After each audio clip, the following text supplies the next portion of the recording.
Everybody understands what the democracy means, the rule by the people, and typically also when it's about how to implement democracy, there are many different concepts at hand, and direct democracy is one of it.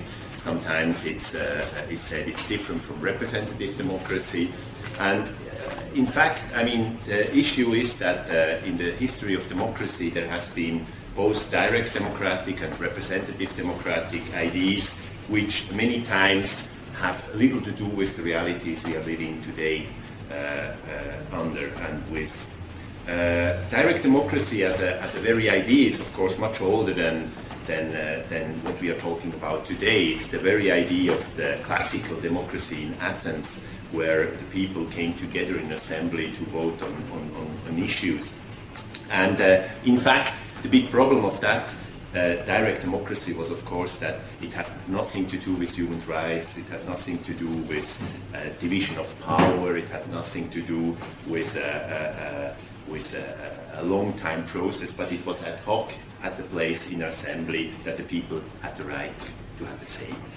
But the big change and the big difference was also, of course, that at that time very few people were part of the people. In fact, just a few percentage of the people in Athens. So the idea of democracy was there, but it wasn't realized in a way that really the people were all involved living at this place. Through the changes of history and through the changes of organization and through the introduction of nation states, the idea of direct democracy was very much challenged. And it was replaced basically of the idea of a modern popular sovereignty during the French Revolution, which means that also human rights were introduced, division of powers between different elements of government, but also the idea of representative government. And the most knowledgeable example of representative government is, of course, Britain, the Westminster system, which in fact just introduce a system where the government is elected by the people, but not necessarily in a way that it is very democratic, because, of course, as you know, a representative government can be elected through a certain system that just the minority is behind the government. And in fact, still today in Britain, all governments have not the majority of the people behind them. They have just won the election, and they have won the constituencies. So we have, in fact, two classical models of democracy, direct democracy and representative government, which both have their big flaws, their big deficits, their big problems. And in the last 200 years, we have seen a development towards, I would say, modern representative democracy, which means the idea of democracy, the ideal of democracy, that the people are really involved, have been through institutional reforms in many countries been coming a little bit closer to this very idea that the people really are involved. This has been realized, for instance, through the introduction of proportional voting systems. This has been introduced by the protection of human rights through courts. It has been introduced also by the introduction of voting rights on issues. And this is the part of direct democracy under representative democracy, which is that you don't only elect your representatives in regular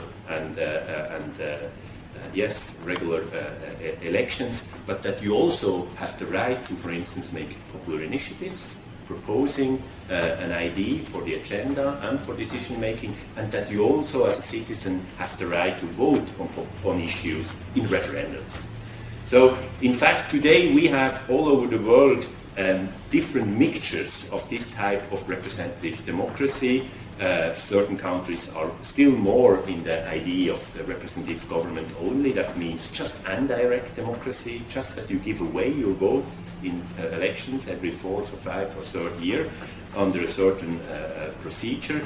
And you have more and more countries where the idea of the modern direct democracy is included in this representative democracy, which means that people also, for instance, have the final say of constitutional changes. Most countries, in fact, in the world do have that. Most constitutions in the world today, in democratic countries, have been adopted by the people directly.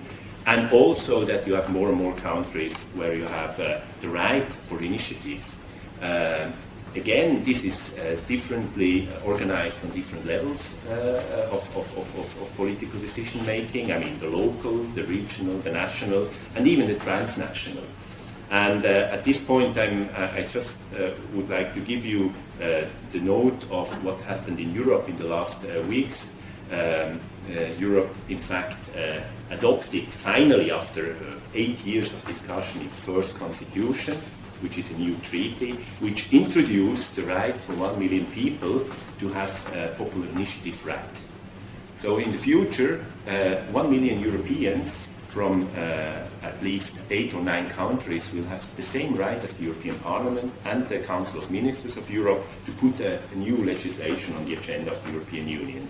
This is the first time that direct democracy is also introduced on a transnational level. Now, what we can see today is that most countries do have in their constitution some provisions for initiatives and referendums.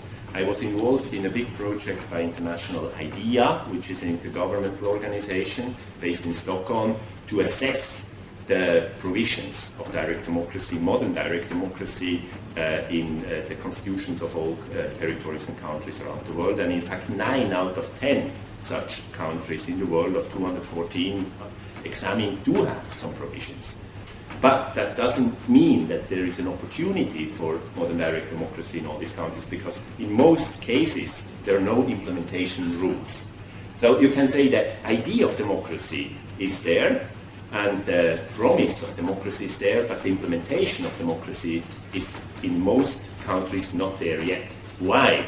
Because at certain points, people revolutions, events of historic dimensions have produced basic democratic constitutions, but afterwards, those in power, the elected power, they try to avoid as much as possible of this promise.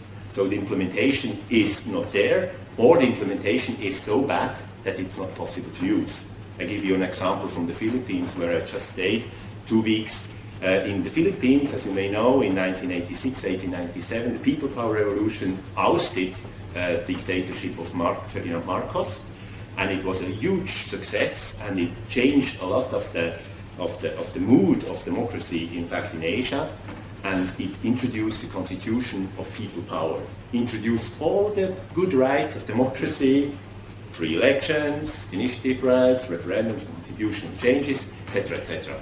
Afterwards, the politicians in power again, I mean, the people went out on the streets to fight for this democracy, and they got this new constitution, but then they thought, our job is done.